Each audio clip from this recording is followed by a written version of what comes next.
Okay, we are live. Welcome, everybody. My name is Annette Friesman. I'm an outreach counselor for Project Recovery Iowa, and with me today is Kelly and Mandy. Welcome. We are going to talk about the book Speak. It's by Laurie Anderson, and this is written for teenagers. It's a little bit older audience than some of the other books that we've discussed. And I just want to start by reading just the little blurb in the back of the book, just to kind of give a synopsis of what the book is. And it says, Melinda's freshman year is off to a horrible start. She busted an end of the year party by calling the cops. And now her friends and even strangers all hate her. Months pass and things aren't getting better. She's a pariah, the lowest of low, avoided by everyone. But eventually she reveals what happens at the party. And when she finally speaks the truth, everything will change. One of the book discussions in the back of this book talks about the title, Speak, and what the significance is of that title. What are your guys' thoughts on that? I think it's about healing, and sometimes when you go through something traumatic, especially when you're younger, that we don't always have the words to communicate what we're feeling, what even happened. And it sounds like it took her some time to put that all together, move forward from the trauma in a healthy way, which I think we should, well, you should speak to your thoughts on that, Kelly, before I say something else. The title is really does say it all. When when the event that happened to her, she described herself, maybe as a frozen bunny a time or two in the book, and that she just couldn't speak. She just didn't have the words. And like you said, Mandy, that you don't always know what the words are, but she, through her processing, and figuring out how to speak and what those words were I don't know. It's a very apt title for the book. Because a lot of this book, she is silent. She's not speaking. She's barely speaking at all to teachers, to parents, to friends, Yeah. So what else were you going to say, Mandy? Oh, well, that makes me think of, so if you have a friend that used to be more talkative and all of a sudden they're not, continue to give your friend the opportunity to talk, be present for them, is what that made me think of.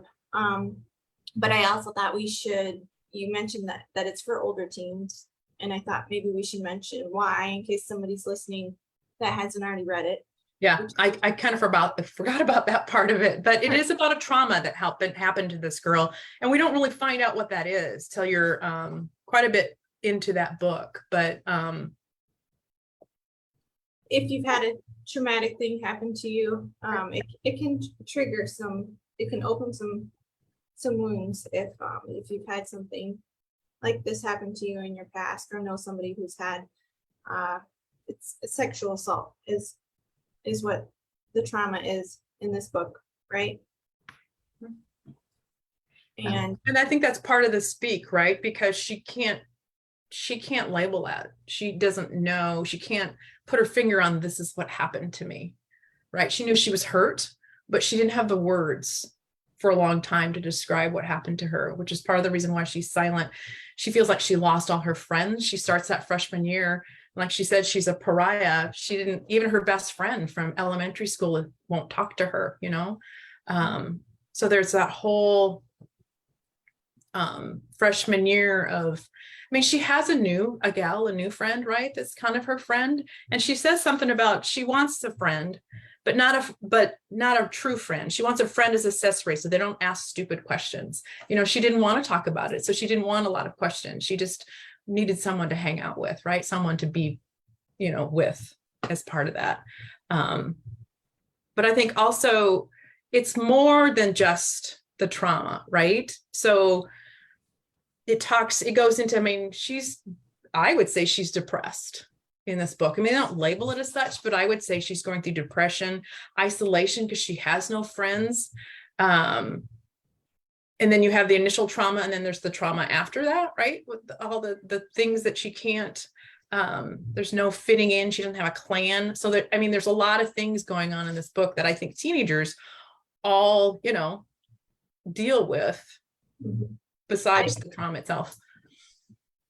I say isolation at a time when peer support or peer interactions are so important, so vital to your existence, it seems like. And then as far as not having the words to express either what happened or feelings about it, or even really process what happened, it's as a teenager, your experience with those intimate relationships, it's just starting. And so that's all new, let alone a traumatic experience related to those kinds of relationships. So it's no wonder there's no, like, what just happened, because it's all new. Both the relationship with a significant other, those personal, private relationships, let alone it being incredibly an assault. So Yeah, I thought the book did a great job of exploring the topic without doing it in such a graphic way that it would be hard to read if it was something that was triggering for you. I thought that part of the book was handled well.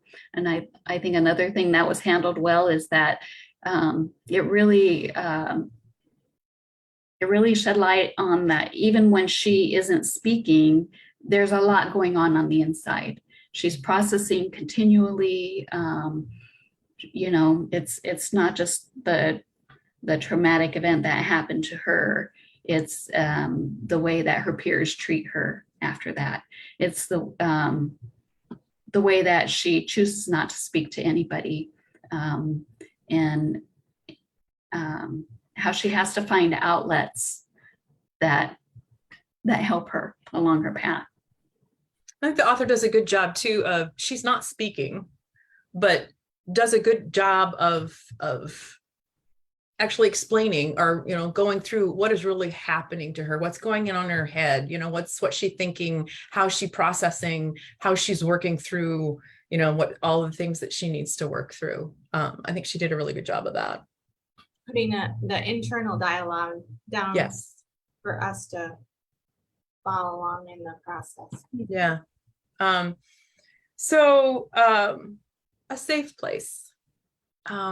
I think part of her safe place, it's one thing I wrote down, is internal, right? She goes inside herself because that's a safe place. If she doesn't speak, I mean, people ask her questions and she looks at them. She doesn't answer a question, right? I think that's somewhat of her safe place. But then she also finds a safe place in her school where she spends a lot of time, an old janitor's closet that she kind of makes her own. So I thought that was a significant thing, was, we all need to find our safe place, wherever that may be, or whoever that may be. It could be a person too, I think. What are your thoughts on that? Well, I think that even if you can't physically go there to that safe place, I like the idea of identifying that place. Where is a place that makes you feel good emotionally and makes you feel safe? And if you can't physically go there, close your eyes and take yourself there. If you're in a stressful, maybe, large groups cause you some anxiety, or I don't know, stress for a test, even if you're taking a test at school. If you can identify that safe place and just give yourself a moment to close your eyes and visualize that to help you regain control of your emotions, it can be helpful. I like that you mentioned like the stress before a test. I remember when I went back to college, I mean, my first test, I read the first couple of questions and I panicked, I don't know the answer to these, and I studied and I don't know. I mean, there was all those things going on and I just had to do this little, okay, relax. You studied for this, so if you can think of that safe place, it's like, okay, I'm okay, and go through that internal dialogue to help you regardless of what that stress is or whatever, you're going through at the time. I like that analogy that's doesn't have to be, one of the things that we've done for various groups on self-care is to draw a door, and where would that door take you? I think that internal dialogue can do that. If a door could take you anywhere, where would it take you? And it's usually taking you someplace, fun and calm. And it doesn't have to even be, a lot of them haven't even been, necessarily a physical real place. It can be an imaginary place. If that's your happy place, that's okay too. So that made me think about that. Sometimes it's a positive memory. Yes. Oftentimes we get that. Just finding whatever it is that takes you to that calm point. Yeah. Right. So the title is Speak. And she does eventually speak. She does eventually say what happened to her. She tells her first person she tells is the gal that used to be her best friend in elementary school. And of course, there's that disbelief. You're lying, because this gal is dating the gentleman that did it to her. And but by doing that, even though the person didn't initially believe her, I think it helped with the healing process. Once she could speak what happened to her, it started the recovery process for her, and things got a little better. What are your thoughts on that? I think she went to the realization that once she could speak to what happened, it was part of her healing, rather than a matter of whether everybody else, rather than gauging on her speaking on how everybody else is going to react to what she speaks. She just realizes that she can use her voice for herself. And of course, she wants to help her friend too. My thought is, I'm afraid that happens a lot, where somebody, the first time they confide in someone about something traumatic that happens to them, I'm afraid that first reaction too often is disbelief. I mean, we don't want to believe bad things happen, especially if it's someone that you care about that has done the bad thing. So I'm just afraid that happens more often than not, and what a challenge that is for anybody that's had a traumatic experience. But books like this, I guess, like that gives me hope that even if that is an initial reaction that you receive, that you can still progress forward and heal. And, just keep on keeping on, and you'll find the people that are supportive and find what you need. Hopefully, don't give up. Yeah, even if that initial person doesn't believe you, there are others out there that you can talk to. And that's, I mean, and she found others that would eventually listen and hear her. So that was good. Any other thoughts on this book that I haven't brought up that you wanted to? I thought this book had wonderful discussion questions at the end, and it also had a great list of resources at the end of the book. I happened to listen to it on audio, and I listened to the 20th anniversary edition of this book on audio, and it had a comment by, it had a couple of different audio comments, and one was by, excuse me. Real life, Kelly, real life. Yep. Yeah, we're in the real world. One of the commentaries was from a young man who described how he was raised to respect people, and how he wanted to, just how important it was to listen to each other and to think of more than just your own experience, to think of other people's experience, and I guess to be a thoughtful human being in your actions. And so yeah, at the back of the book, there's they ask her, the author, some questions, but then there's also a discussion guide if you wanted to go through this book as a group. There's discussion guides, and then there's some survivor resources in the back as well that she mentioned. I think there has to be a metaphor there, Kelly, in your ability to focus with background noise. And get your words heard, said and heard. Also, yeah. Also go into your thing of you're afraid that the 10, that they're telling people their first response, a lot of times is disbelief. There are 10 tips for responding to a disclosure of sexual assault or abuse in the back of the book that might be helpful for people as well. And the number one thing is to believe them. Believe the person. So yeah, lots of resources in the back of the book. I think it was just very well written. Like you said, Kelly, it's not graphic. It doesn't go into a lot of detail, but it just talks about the person's experience and how this affected them and what they went through. And I think it was a good book to help anyone that's gone through anything traumatic in their life, not necessarily just the same trauma as hers. So. And how about someone who's gone through no trauma? What if you're a 12, 13, 14-year-old? What do you think about that audience reading this book?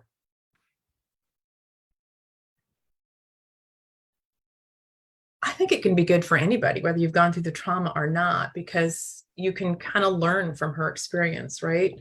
Like you said, if your friend all of a sudden gets quiet, why? If you've read this book or read something similar to this, you maybe think, okay, you can maybe help them explore if something has happened and help them bring it out. I mean, it was almost to the end of her freshman year before she actually, spoke about it and came out and started having some healing. So if you've read this book and haven't gone through it, but you see a friend going, through something that you're not sure of, maybe by reading this, you would have some skills that you would be able to help that person talk about what's bothering them, why they've withdrawn, why they've gotten quiet. Yeah, I think this book, as a parent, I would have been okay with my children reading this book at this age. I might have read it alongside them. A lot of kids don't have that luxury, though. A lot of parents don't have that luxury.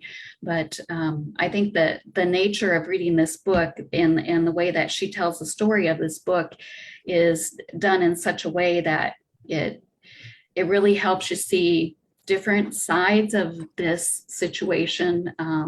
It covers a lot of topics as far as peer pressure, and it makes you think twice about the way that you listen to others and the way that you react to others. And I think that's, I know it's about her, the title is Speak, and it's about how she feels at different times throughout the year as far as using her voice or finding her voice. But I think the other side of when somebody's speaking is when somebody is listening. And I think this book is good for all ages, because it gives us that reminder that when somebody's speaking, we're there just holding that space. We're not there to be, we're there to listen. And our nature is to believe that good things happen and to not want to believe in the negative things. And if we could all improve a little bit in how well we are able to listen to others, and this book does offer that lesson, I think it's a good book for all ages. She mentions in a comment in the back, the author, that literature is a safe and traditional vehicle through which we learn about the world and pass on values from one generation to a generation. I think that kind of speaks about what we were saying here, that and I think this is a very well written one that can help people do that. I think it's a good moment to say, why we all the three of us get to be here today, which is Project Recovery Iowa. And it's a grant to provide that listening ear that Kelly was talking about. We can't fix past traumas. They're there, but how do we help somebody move forward in a healthy way? But you can reach out to Project Recovery Iowa. Reach out to us at projectrecoveryiowa.org to submit a request for assistance. We're here for that emotional support, and we can connect you to resources. And if you've read the book, we'd love your comments in the chat, your reflections, I guess in the comments on Facebook. But you can also reach out to us at projectrecoveryiowa.org and let us know if you want to connect to one of us in that way, that might be kind of cool too. Well, thanks, Mandy. We're well past our 15 minutes that we say that we're going to do these. So any last thoughts before we conclude? No, I don't either. So thanks, everyone. I hope this was helpful. And again, if you need that listening ear, that's what we're here for. So reach out to us. Thank you. Have a good day.